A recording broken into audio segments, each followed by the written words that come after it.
કેમ છો મિત્રો? હું છું સરવૈયા પંકજ। આજે ધોરણ 9 ની અંદર ગણિત વિષયમાં સંખ્યા પદ્ધતિ ચેપ્ટર 1 વિવિધ સંખ્યા ગણો શીખવવા માટે આવ્યો છું। તો આપ મારો વિડિયો ધ્યાનથી નિહાળજો।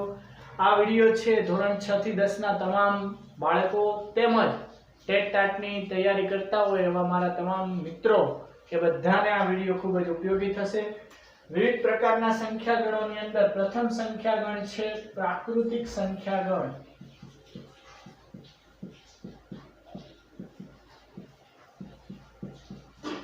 જેને n સંકેત વડે દર્શાવવામાં આવે છે। ત્યારબાદ પૂર્ણ સંખ્યા ગણ,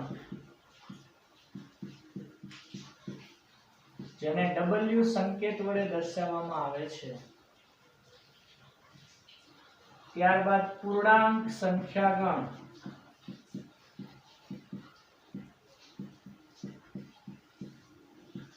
z સંકેત વડે દર્શાવવામાં આવે છે। સમય સંખ્યા ગણ, જેને q સંકેત વડે દર્શાવાય છે। વાસ્તવિક સંખ્યા ગણ,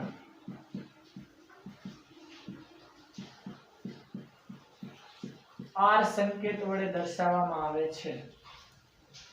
હજુ એક એક્સ્ટ્રા અસમય સંખ્યા ગણ,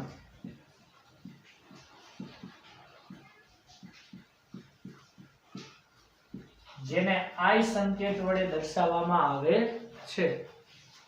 તો આપણે હવે પ્રાકૃતિક સંખ્યા ગણ વિશે સમજીશું।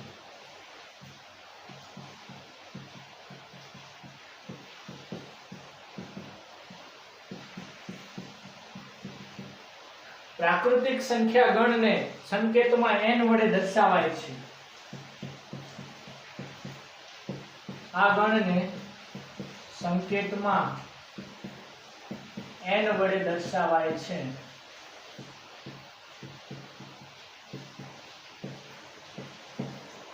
n ની અંદર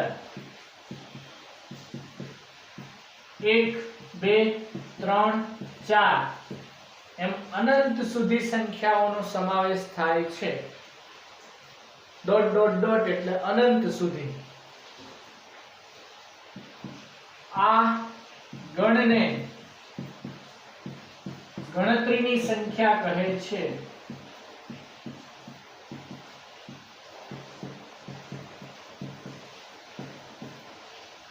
કેમ કે વ્યવહારમાં નફો હોય, ખોટ હોય, લેવડ દેવડ હોય પૈસાની, તો ગણતરીની સંખ્યા કહેવામાં આવે, કારણ કે બધી જ ધન પૂર્ણાંક સંખ્યાઓ છે, માટે એને ગણતરીની સંખ્યા કહેવામાં આવે છે। સાથે સાથે આ ગણમાં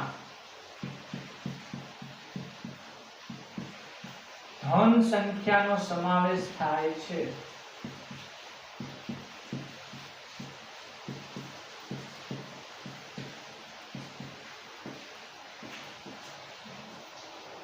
આ ગણમાં સૌથી નાની સંખ્યા 1 છે। સૌથી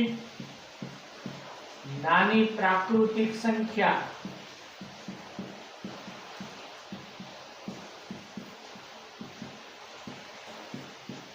1 છે। આ ગણની અંદર 0 નો સમાવેશ થતો નથી। આપણે મોટે ભાગે એમ થાય છે કે ગણતરીની સંખ્યા કેલ્ક્યુલેટરમાં ને એમાં જોતા હોય તો 0 થી 9 હોય, પરંતુ પ્રાકૃતિક સંખ્યા ગણમાં 0 નો સમાવેશ થતો નથી।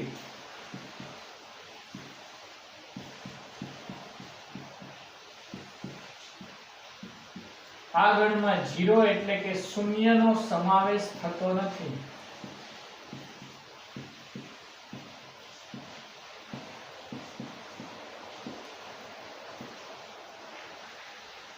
પ્રાકૃતિક સંખ્યા છે એને પૂર્ણ સંખ્યા પણ કહી શકાય છે। એટલે કે બધી જ પ્રાકૃતિક સંખ્યા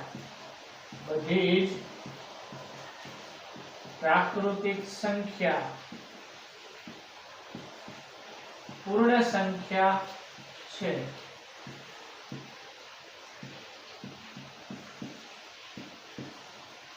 જેને એક નિશાની તરીકે દર્શાવીએ n ગણના બધા જ સભ્યો w માં આવેલા છે।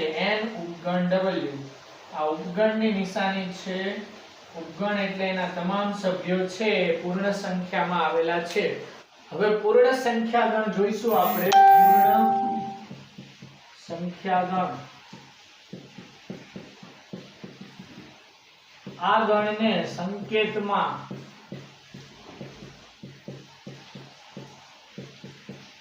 W વડે દર્શાવવામાં આવે છે.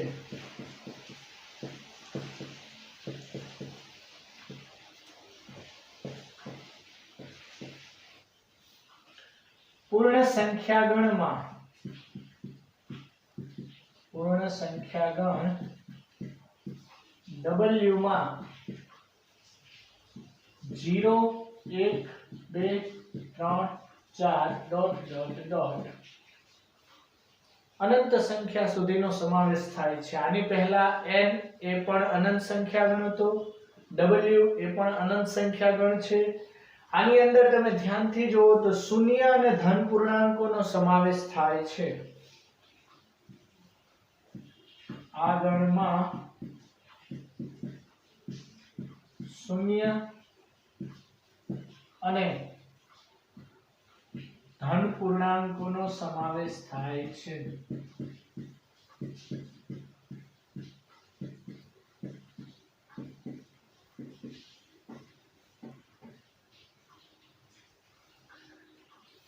આ ગણમાં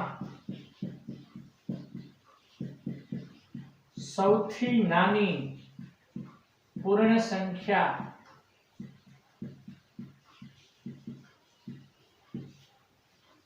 0 એટલે કે શૂન્ય છે. સૌથી નાનામાં નાની પૂર્ણ સંખ્યા 0 છે. અને ક્યારેય પણ તમને એમ પૂછવામાં આવે કે સૌથી મોટામાં મોટી પૂર્ણ સંખ્યા તો એ ક્યારેય પણ મળતી નથી. દરેક પૂર્ણ સંખ્યાએ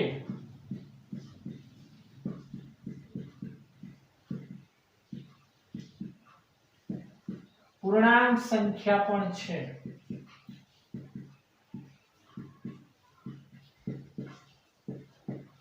એનો મતલબ એમ થાય કે દરેક પૂર્ણ સંખ્યા એટલે w અને પૂર્ણાંક સંખ્યા એટલે z. તો પૂર્ણ સંખ્યાના તમામ સભ્યો z એટલે કે પૂર્ણાંક સંખ્યાની અંદર સમાયેલા છે. તો હવે જોઈશું આપણે પૂર્ણાંક સંખ્યા ગણ.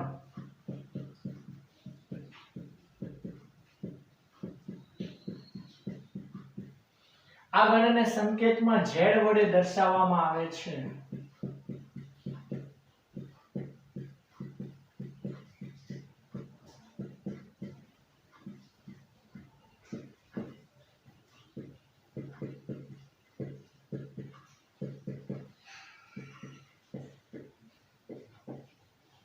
પૂર્ણાંક સંખ્યા ગણની અંદર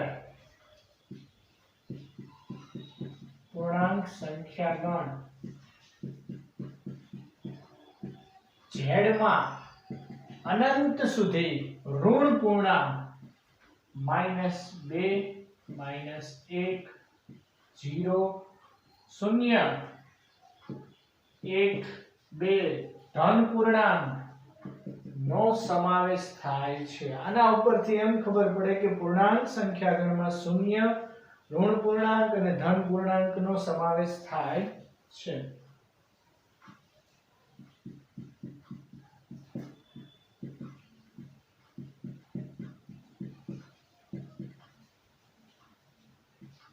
ધન, ઋણ અને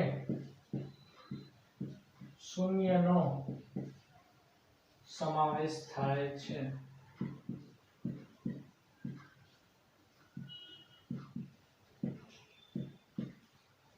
એક બીજી વાત, શૂન્ય છે ધન સંખ્યા નથી અને ઋણ સંખ્યા પણ નથી.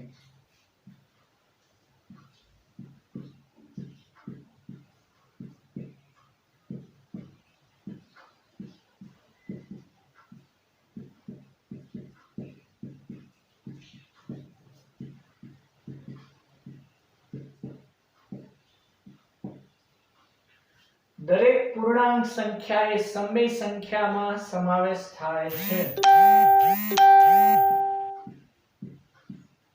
દરેક પૂર્ણાંક સંખ્યાનો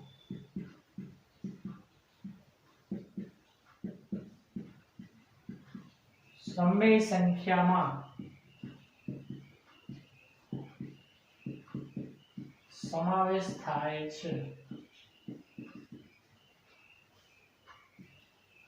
એટલે કે પૂર્ણાંક સંખ્યા z એના બધા જ સભ્યો q એટલે કે સમય સંખ્યા ગણની અંદર આવેલા છે।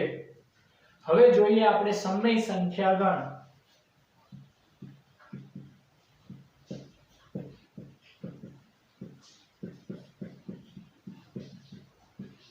આ ગણને સંકેત માં q વડે દર્શાવવામાં આવે છે।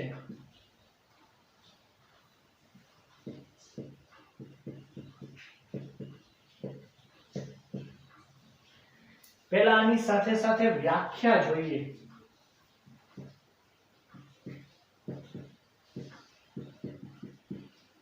જે સંખ્યાને p છેદ q સ્વરૂપે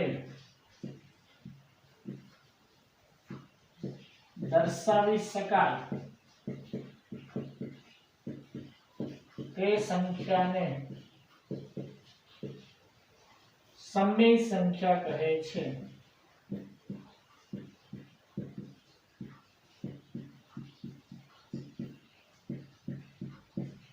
જ્યાં p belongs to z અને q belongs to n।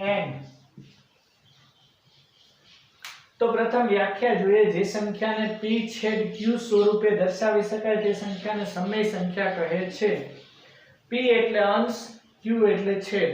અંશ અને છેદ, અંશ અને છેદને આ શરત ખૂબ જ ઉપયોગી છે। અંશ અને છેદને p belongs to z, z એટલે z ની અંદર કોણ સમાવેશ થાય? માઈનસ એટલે કે -3 -2 -1 0 1 2 3। તો z ની અંદર ઋણ પૂર્ણાંકનો સમાવેશ થાય, શૂન્યનો પણ સમાવેશ થાય અને ધન પૂર્ણાંકનો પણ સમાવેશ થાય। એટલે ઉપર રહેલી સંખ્યા z સ્વરૂપે હોય તો ચાલે, પરંતુ નીચેની સંખ્યા q belongs to n એટલે કે છેદમાં જે સંખ્યા છે હંમેશા n એટલે કે પ્રાકૃતિક સંખ્યા 1 2 3 4 ધન સંખ્યામાં જ હોવી જોઈએ। ઉપરની સંખ્યા z માં અને છેદની સંખ્યા n માં હોય છે। એટલા માટે જ આપણે ઘણી વખત ગણતરી કરતા હોઈએ ત્યારે -3/5 આને આમ જ લખાય, પણ ક્યારેક એવું પણ બને કે 3/5 આવ્યા હોય છતાં પણ આ સંખ્યાને આ રીતે દર્શાવવાના બદલે બરોબર વચ્ચે અથવા તો ઉપર નિશાની કરવામાં આવે છે। એટલે કે ક્યારેય માઈનસની નિશાની છેદમાં હોતી નથી, એ હંમેશા અંશમાં હોય છે।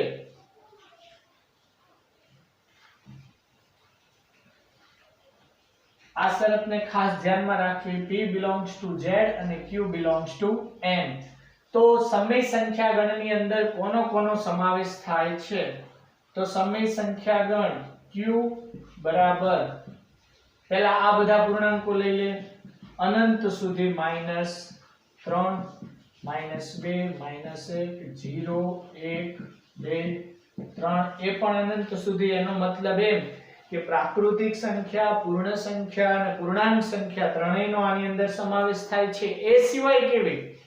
તો કે 2/3 અહીંયા અલ્પવિરામ લે, 2/3 અથવા તો 3/5 માઈનસમાં હોઈ શકે। ક્યારેક મિશ્ર સંખ્યા 1.2/3 આને પણ ઉલટાવીને વ્યવસ્થિત કરવામાં આવે એટલે સમય સંખ્યા જ કહેવાય છે। 0.5 આને પણ સમય સંખ્યા કહેવાય છે, કારણ કે 0.5 છે પણ હકીકતમાં એને 5/10 કહેવામાં આવે છે। તો આવી બધી સંખ્યાનો સમાવેશ સમય સંખ્યાની અંદર થાય છે। સમય સંખ્યામાં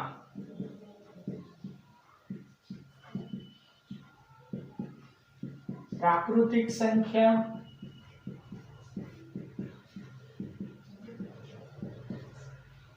પૂર્ણ સંખ્યા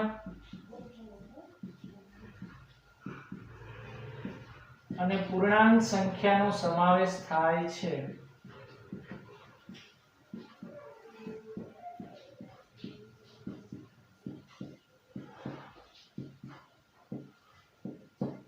એટલે કે એના સંકેતમાં આપણે લખતા હતા એમ n ના બધા સભ્યો, n એટલે પ્રાકૃતિક સંખ્યા ગણના બધા જ સભ્યો, w પૂર્ણ સંખ્યામાં, w ના બધા જ સભ્યો, z એટલે કે પૂર્ણાંક સંખ્યામાં, z ના બધા જ સભ્યો, q એટલે કે સમય સંખ્યાની અંદર સમાવેશ થાય છે.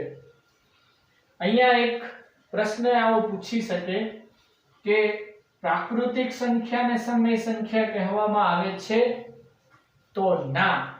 જ્યારે આ બાજુની સંખ્યાને આ બાજુની સંખ્યા કહેવામાં આવે ત્યારે ના, પરંતુ એમ કહેવામાં આવે કે સમય સંખ્યાને પ્રાકૃતિક સંખ્યા કહે છે તો હા, કારણ કે સમય સંખ્યાની અંદર પ્રાકૃતિક સંખ્યાનો સમાવેશ થાય છે. સમય સંખ્યાને પૂર્ણ સંખ્યા કહેવાય તો હા, સમય સંખ્યાને પૂર્ણાંક સંખ્યા કહેવાય તો હા, પરંતુ એમ કહેવાય કે પ્રાકૃતિક સંખ્યાને સમય સંખ્યા કહેવાય તો ખોટું. પૂર્ણ સંખ્યાને સમય સંખ્યા કહેવાય તો ખોટું. પૂર્ણાંક સંખ્યાને સમય સંખ્યા કહેવાય તો આ વિધાન ખોટું પડે છે. હમણાં જ આપણે આ નિયમ જોયો કે n ના બધા જ સભ્યો છે w માં, w ના બધા જ સભ્યો છે z માં, z ના બધા જ સભ્યો છે q માં સમાવેશ થાય છે. એટલે કે પ્રાકૃતિક સંખ્યાનો સમયમાં સમાવેશ થાય છે, પૂર્ણનો પૂર્ણાંકનો બધાનો સમાવેશ સમય સંખ્યામાં થાય છે. પરંતુ દરેક સમય સંખ્યા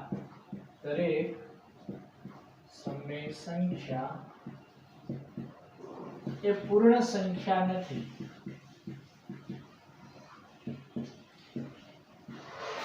કારણ કે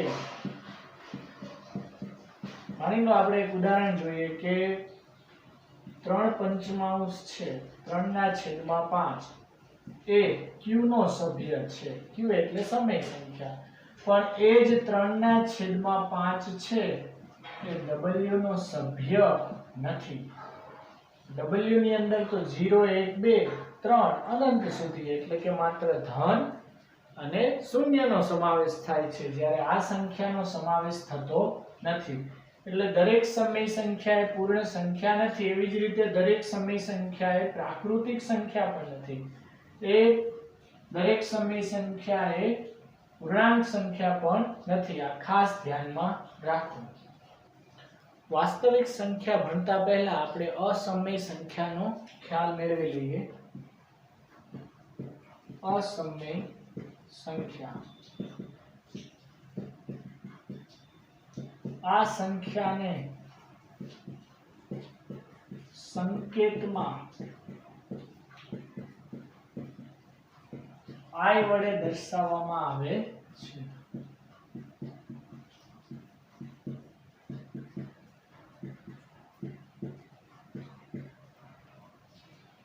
આ સંખ્યાને સંકેતમાં i વડે દર્શાવવામાં આવે છે. અસમય સંખ્યા જેની અંદર આપણે મેન લઈએ પાઈ એ અસમય સંખ્યા છે.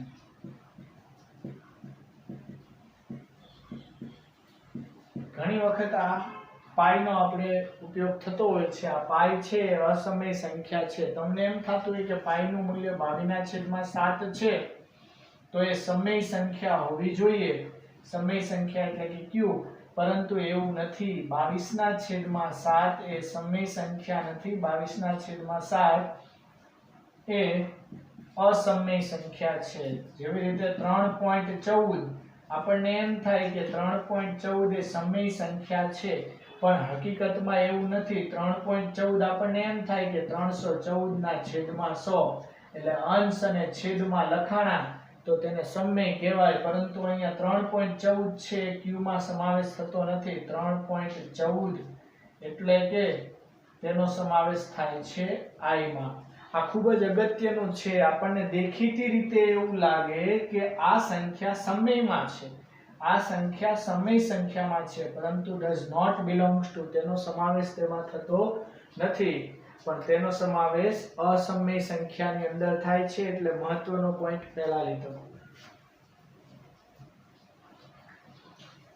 તો I એટલે કે અસમય સંખ્યાની અંદર કેવા કેવા સભ્યોનો સમાવેશ થાય? અસમય સંખ્યાની અંદર તો અસમય સંખ્યાની અંદર જેનું વર્ગમૂળ અને ઘનમૂળ, ચતુર્થમૂળ, પંચમૂળ નીકળતું ન હોય, જેમ કે વર્ગમૂળમાં લખ્યા હોય 8. હવે 8 નું વર્ગમૂળ સ્વાભાવિક રીતે મળતું નથી. જેનું ઘનમૂળ 4, તો 4 નું ઘનમૂળ ન મળે, એનું વર્ગમૂળ મળે. તો જેનું ઘનમૂળ મળતું ન હોય એ સિવાય 5, આવી બધી સંખ્યાનો અસમય સંખ્યાની અંદર સમાવેશ થાય છે. અસમય સંખ્યા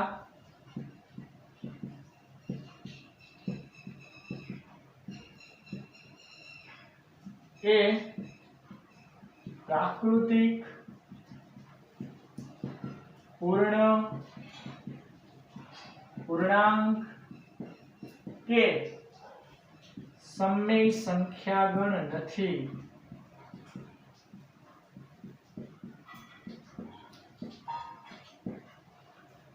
અસમય સંખ્યા એ પ્રાકૃતિક, પૂર્ણ, પૂર્ણાંક કે સમય સંખ્યાગણ નથી. સમય અને અસમય બંને વિરુદ્ધ છે, બંને એકબીજાથી અલગ છે, બંનેનો ક્યાંય પણ સમાવેશ થતો નથી. હવે જોઈએ આપણે વાસ્તવિક સંખ્યાગણ.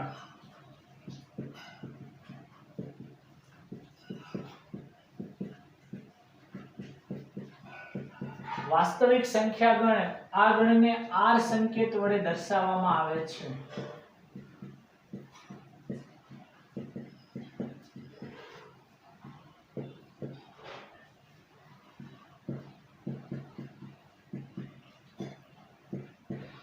તો R ની અંદર કોનો સમાવેશ થાય? તો R ની અંદર આપણે ઋણ પૂર્ણાંક થી શરૂ કરીએ. -4 અનંત સુધી હોય છે, -3, -2, એવી જ રીતે -2 તૃતીયાંશ, -15/4, અથવા તો માઈનસ ની અંદર વર્ગમૂળમાં 3/5, પછી વર્ગમૂળ નીકળે એવી રકમ લઈએ. 4/16, 0, 1, 2, 3, એ સિવાય ઘનમૂળની અંદર 125, વર્ગમૂળની અંદર 81, પાઈ, આવી બધી જ સંખ્યાનો સમાવેશ થાય છે. એટલે R ગણ છે ને એ અતિ વિશાળ છે. સૌથી મોટામાં મોટો ગણ છે R છે. વાસ્તવિક સંખ્યાગણ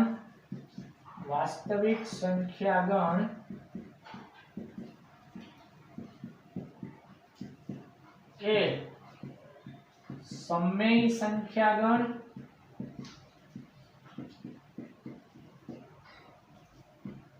અને અસમય સંખ્યાગણનો બનેલો છે. અસમય સંખ્યાગણનો બનેલો છે.